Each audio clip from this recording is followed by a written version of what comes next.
No hay canto más dulce que pueda cantar acerca de tu salvación.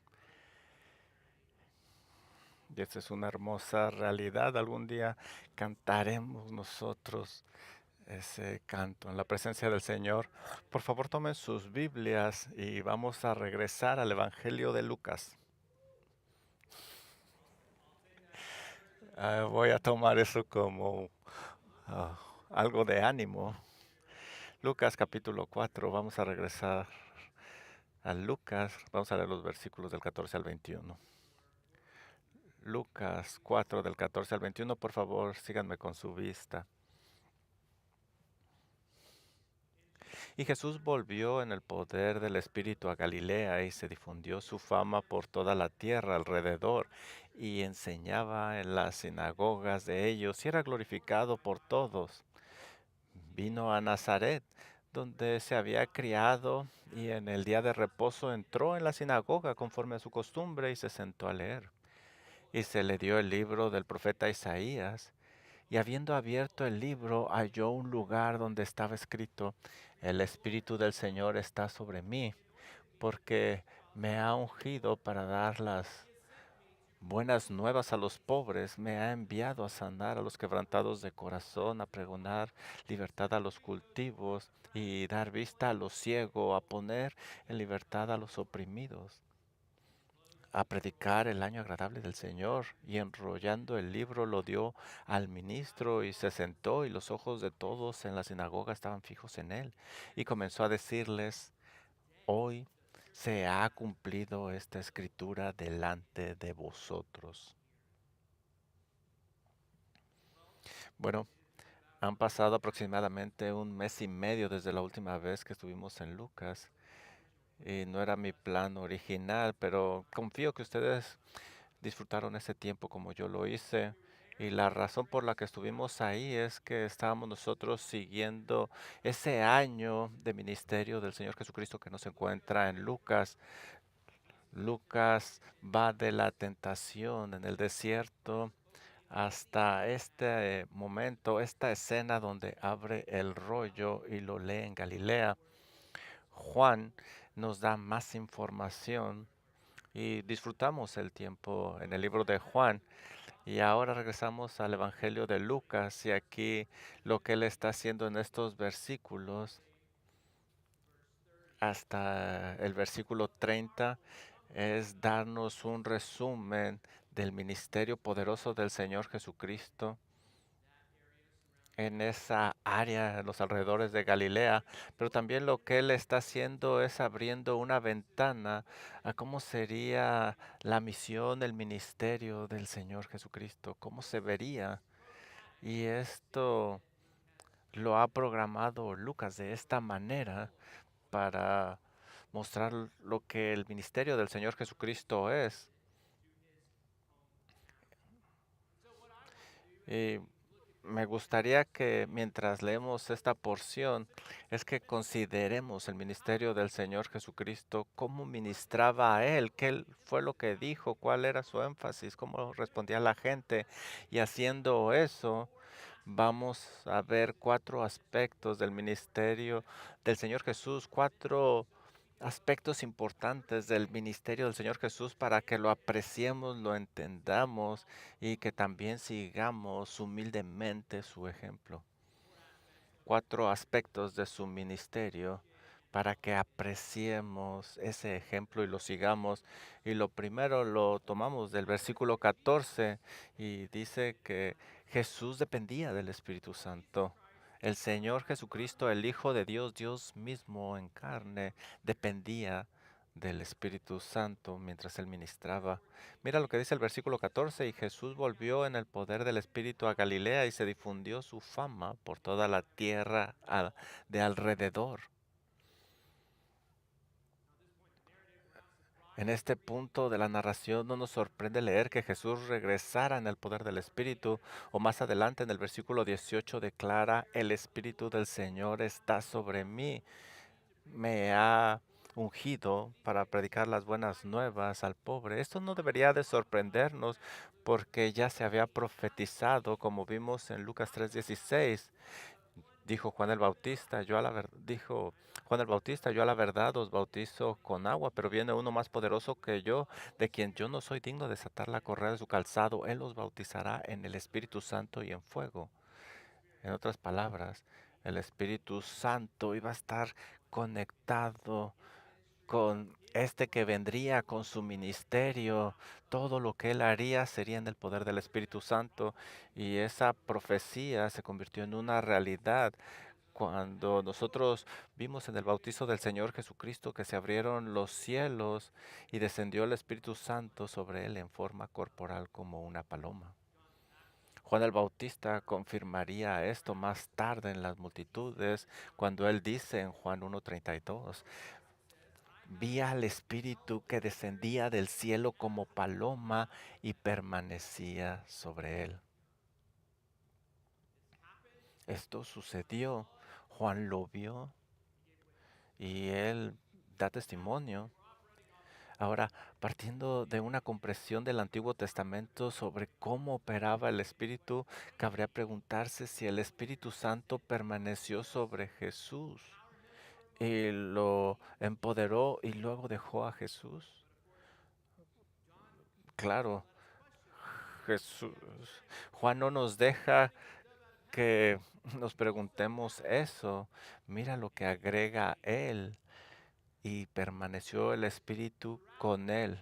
A través de la vida del Espíritu Santo y de su ministerio, el Espíritu Santo permaneció con él. Todo lo que él hizo fue en el poder del Espíritu Santo. Él era lleno del Espíritu Santo. Él ministraba en el poder del Espíritu Santo. Estuvo en su bautismo y a partir de ese momento fue él guiado por el Espíritu Santo hasta que fue tentado.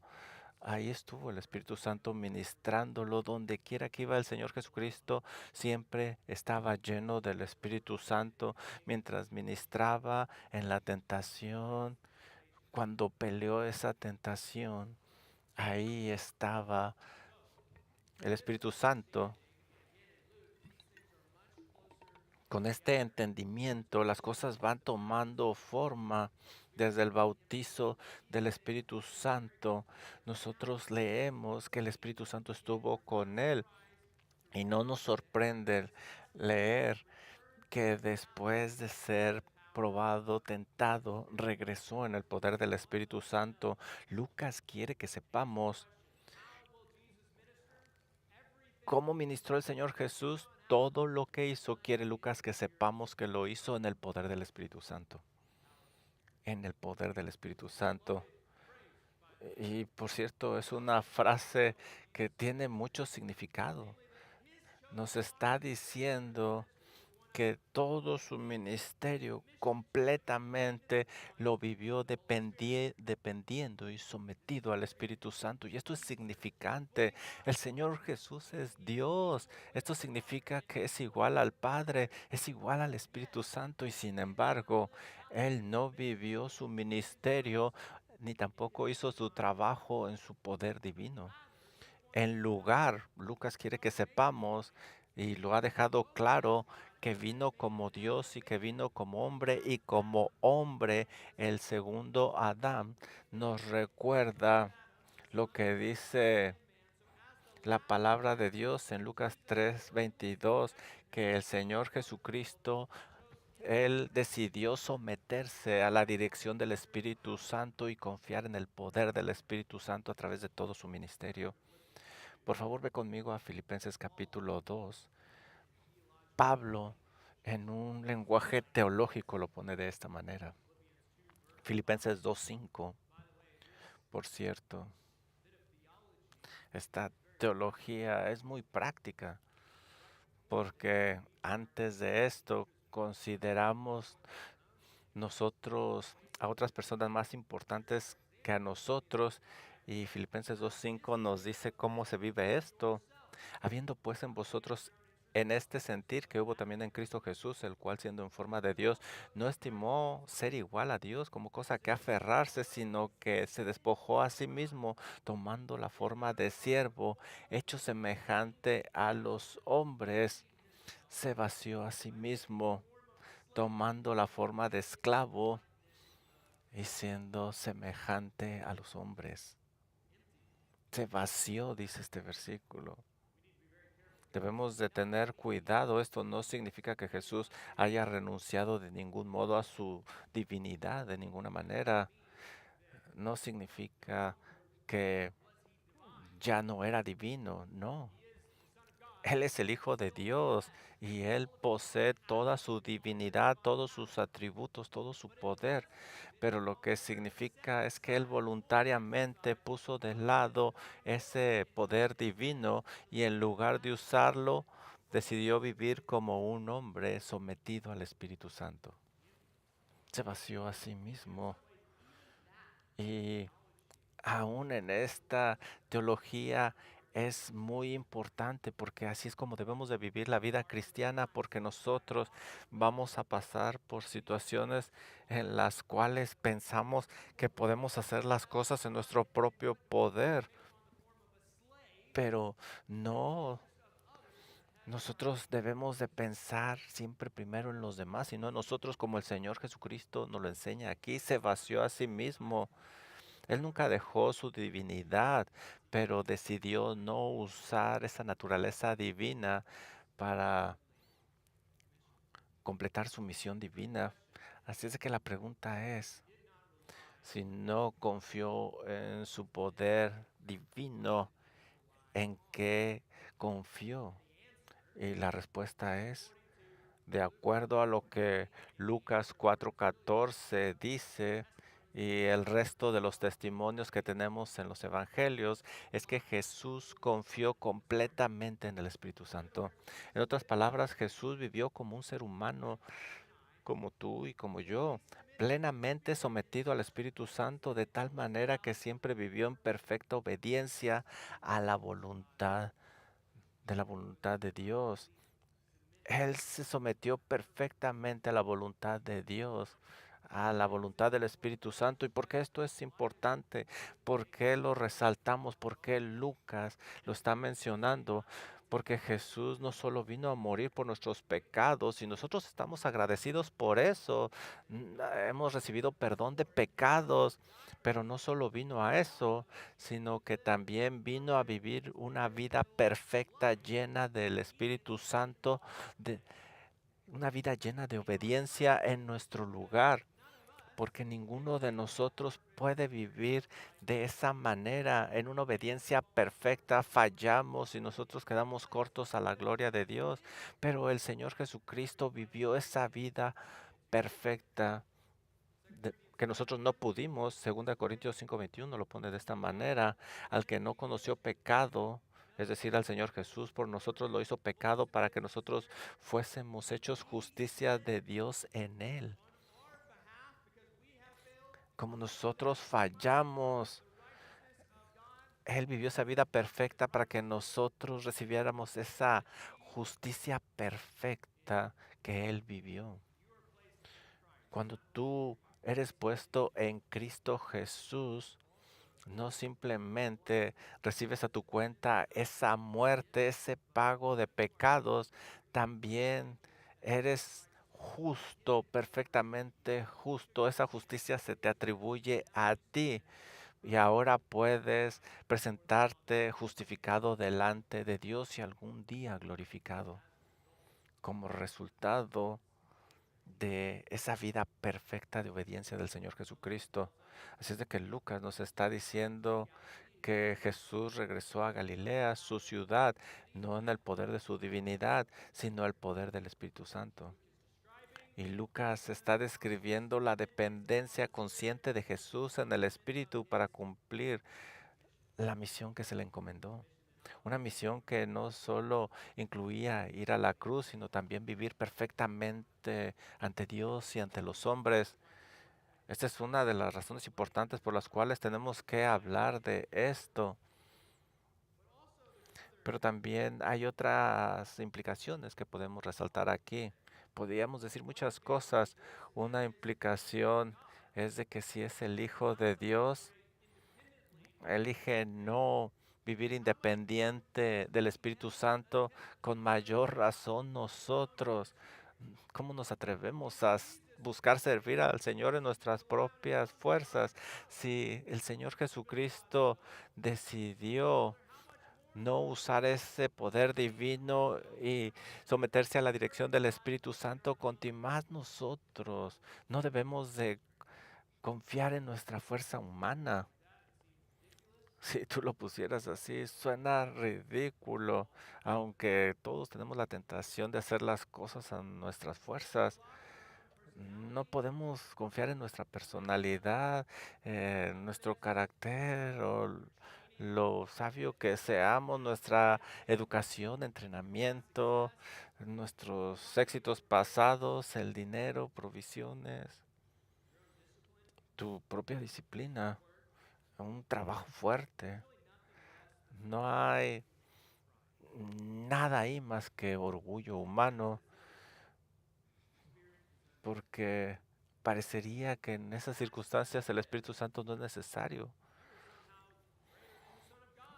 Si tú trabajas en tus propias fuerzas, tú te crees mayor que el Hijo de Dios y no dependes del Espíritu Santo.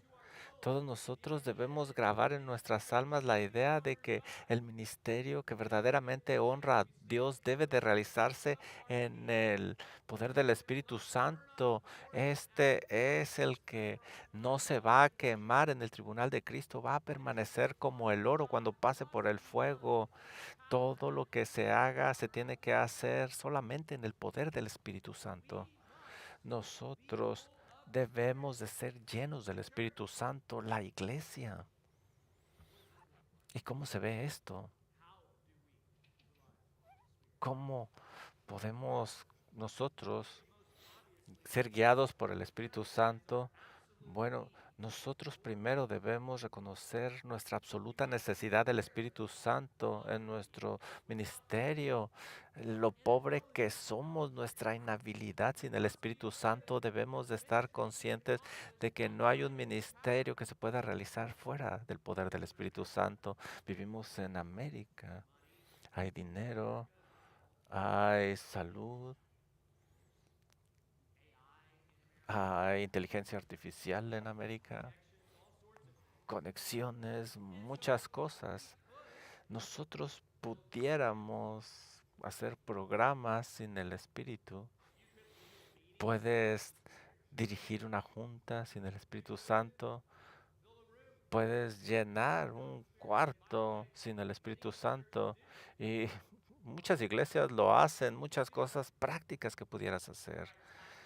Y ponerle eh, a tu sermón estas cosas, ser carismático, emocionarte, poner una música que anime. Puedes hacer todo eso sin el Espíritu Santo. Nosotros no estamos haciendo eso en nuestra iglesia, pero pudiéramos apagar las luces y hacer una manipulación, pero eso se puede hacer sin el Espíritu Santo. Es solo intelectual, solo trabajo. Simplemente lo único que estamos haciendo es trabajar en nuestras propias fuerzas. ¿Por qué no se hace esto? Jeremías 17:5 dice, así ha dicho Jehová, maldito el varón que confía en el hombre y pone carne por su brazo, y su corazón se aparta de Jehová. Proverbios Salmo 27, estos confían en carros y aquellos en caballos, mas nosotros del nombre de Jehová, nuestro Dios, aquellos que creen en Dios, mira lo que deben de hacer. En el nombre de Jehová nuestro Dios tendremos memoria. El mundo confía en tantas cosas, pero nosotros confiamos en el Espíritu Santo. Juan 15:5, yo soy la vid, vosotros los pámpanos, el que permanece en mí y yo en él, este lleva mucho fruto, porque separados de mí nada podéis hacer. Fíjate el trabajo del Espíritu Santo aparte del Señor, sin la dirección del Espíritu Santo, no puedes hacer nada. Tú y yo nos tenemos que levantarnos en la mañana y recordarnos que aparte del Señor Jesucristo, aparte de la dirección del Espíritu Santo, no podemos hacer nada. Pareciera que estamos haciendo mucho, pero al final del día, con una mente eterna, no hemos hecho nada. Eh, Tú vas a ser como Salomón, vas a llegar al final de tus días pensando que es vanidad, todo es vanidad. Todo ese trabajo realizado en las fuerzas humanas para nada. El Señor Jesús dijo, apartaos de mí. Pablo escribe en Efesios 6:10, por lo demás, hermanos, si ustedes han hecho algo, fortaleceos en el Señor y en el poder de su fuerza. No hay lenguaje en el Nuevo Testamento que nos anime a fortalecernos en nosotros mismos. Siempre va a ser en la fuerza del Espíritu Santo, lo que significa que no importa qué tan fuertes somos nosotros, la fuerza debe de venir del Espíritu Santo. Él tiene una fuerza infinita, es el recurso que nosotros necesitamos. Y a la luz de todo esto, Zacarías 4:6 dice, y lo repite una y otra vez, no con ejército ni con fuerza, sino con mi espíritu, ha dicho Jehová de los ejércitos. Nadie, nadie confía en el espíritu sin reconocer primero su absoluta necesidad de él. Nadie va a confiar en el Espíritu Santo hasta que se dé cuenta que todo lo que haga fuera del Espíritu Santo no tiene valor. Como iglesia, nosotros debemos de confiar en el Espíritu Santo y esto comienza reconociendo que sin Él somos nada. Segundo, esta confianza también significa que debemos cultivar una dependencia continua del Espíritu a través de la oración. Nosotros dependemos del Espíritu Santo. ¿Cómo se traduce eso? Que hablamos con el Señor, oramos constantemente y tenemos un hermoso ejemplo en nuestro Señor Jesucristo. Todos los escritores del Evangelio dan testimonio de que el Señor constantemente iba a su Padre en oración. Marcos 1:35 dice, levantándose muy de mañana, siendo aún muy oscuro, salió y se fue a un lugar desierto y ahí oraba.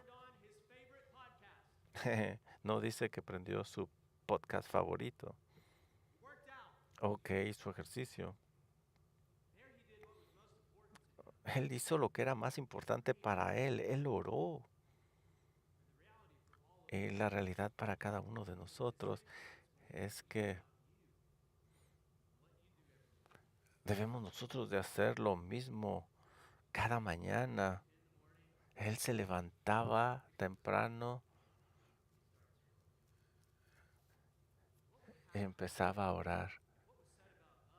¿Qué se diría de nosotros cada mañana? ¿Qué es lo que hacemos? ¿Qué se diría si fuéramos conocidos que en cada mañana oramos?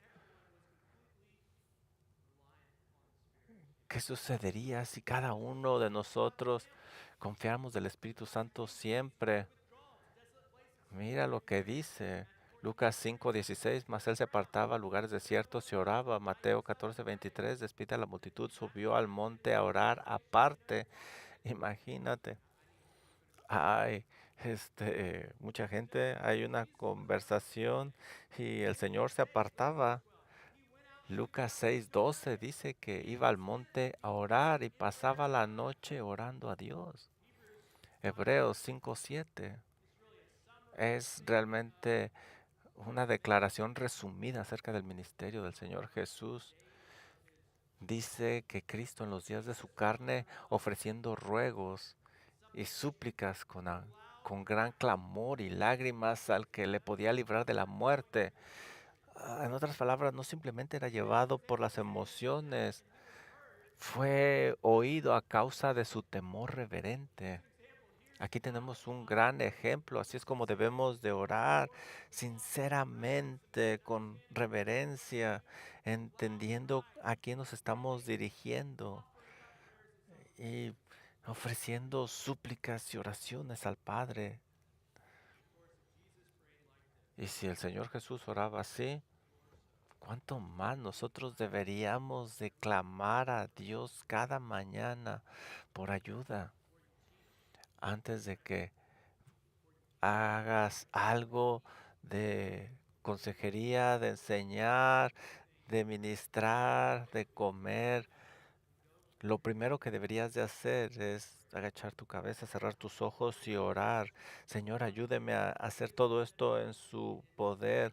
Por favor, deme la sabiduría que necesito en esta conversación, que el Espíritu Santo me dirija. Algunos confían en carros, en caballos, pero yo, Señor, confío en usted.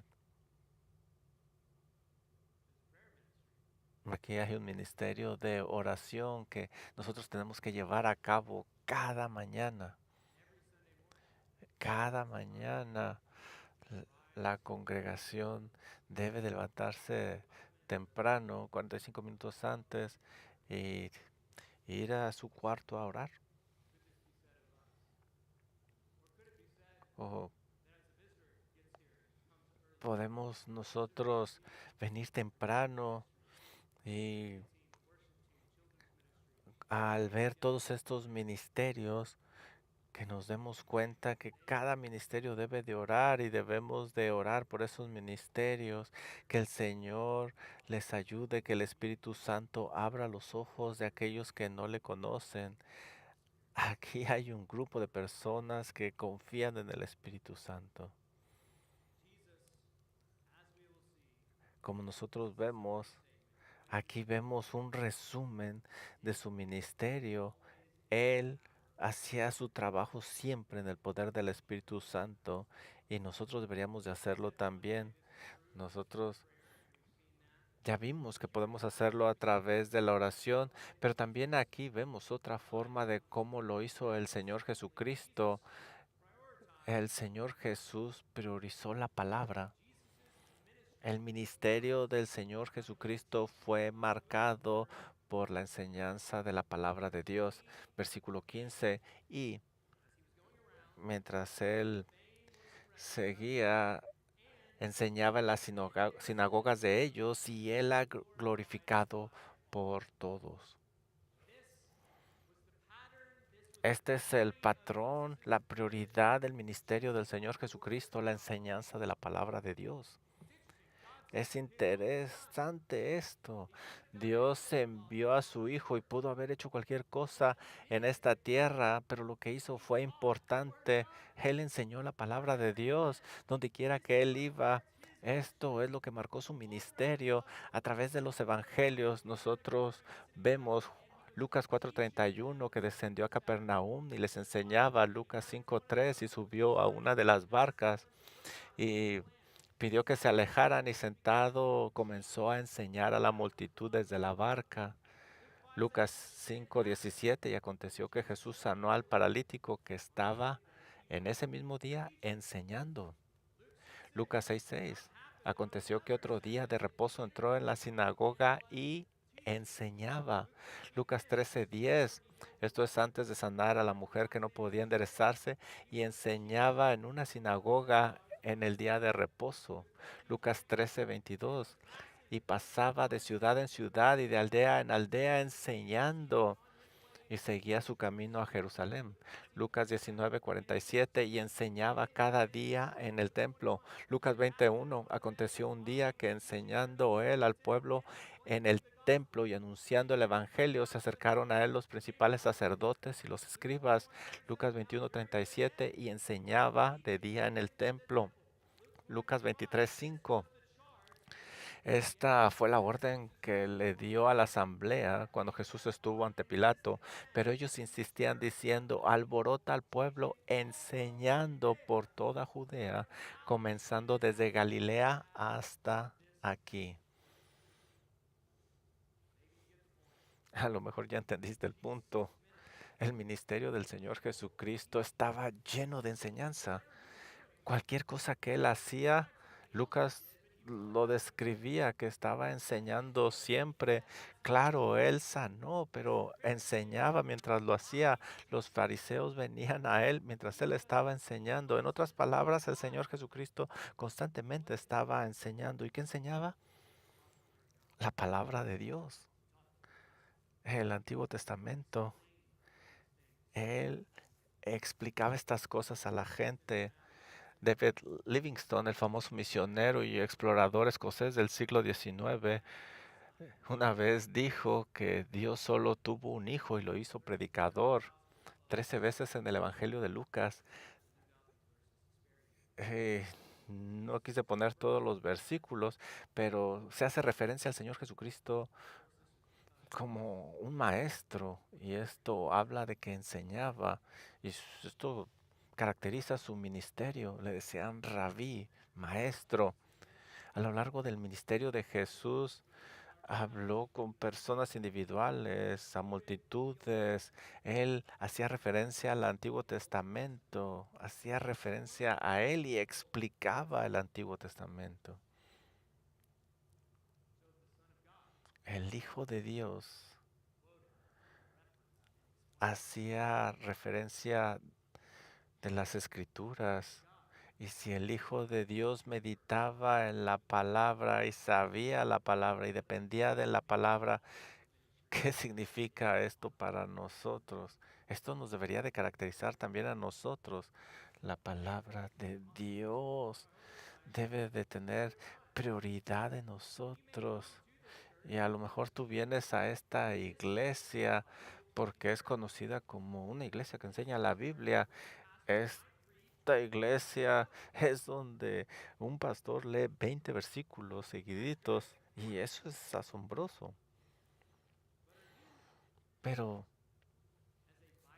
tú eres conocido como una persona que enseña la Biblia, y al decir esto no quiere decir que tú te levantes y hables delante de un grupo de personas, pero en tus conversaciones, cuando un amigo viene y te pide un consejo, cuando estás compartiendo el evangelio con alguien en la escuela, ¿qué es lo que sale de ti en esas conversaciones? ¿Es la Biblia?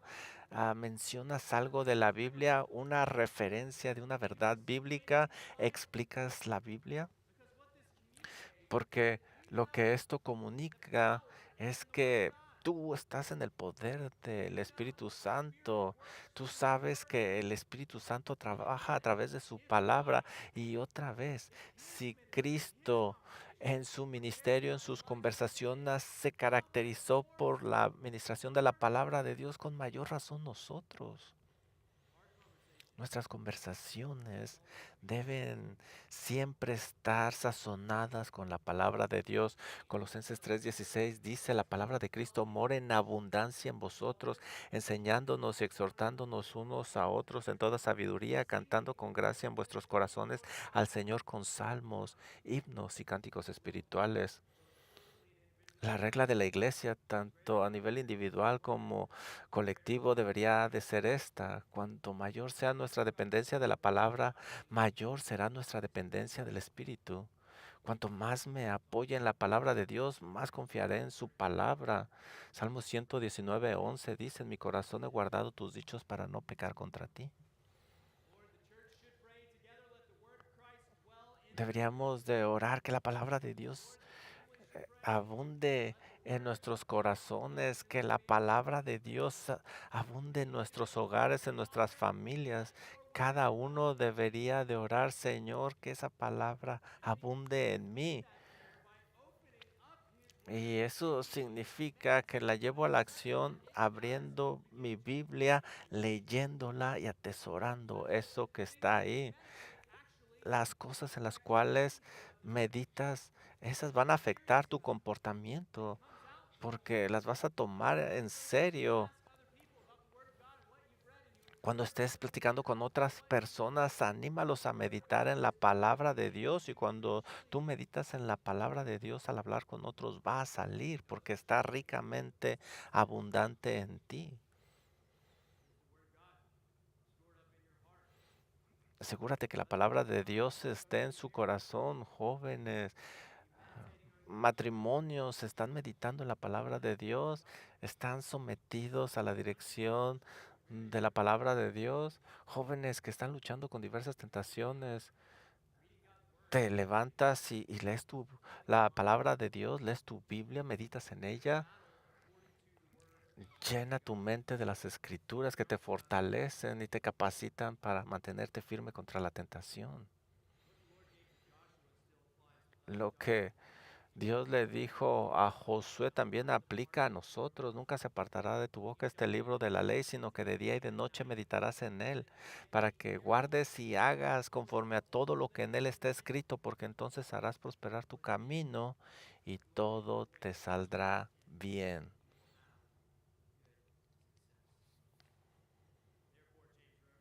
Santiago escribe, Santiago 1:21, por lo cual desechando toda inmundicia y abundancia de malicia, recibid con mansedumbre la palabra implantada, la cual puede salvar vuestras almas.